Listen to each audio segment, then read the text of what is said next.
Guys, totoo ba 'to? Scam lang siya. Kasi naghingi na siya sa'kin ng 500 na ay una nagbigay ako ng 300 para meron akong balance na pera. Tapos napanalunan ko ito ng 55,000, 54, mga 54,956. So ngayon,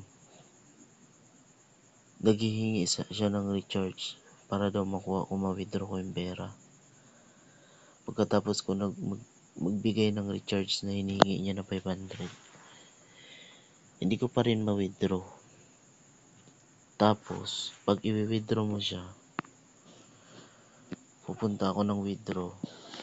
Tapos magwi-withdraw ko ng 50,000.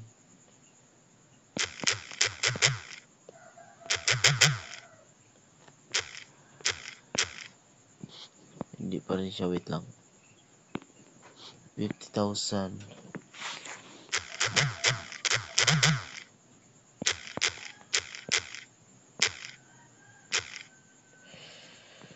Hindi pa rin siya magbigay kasi daw kailangan ko daw magbigay na mag-beat.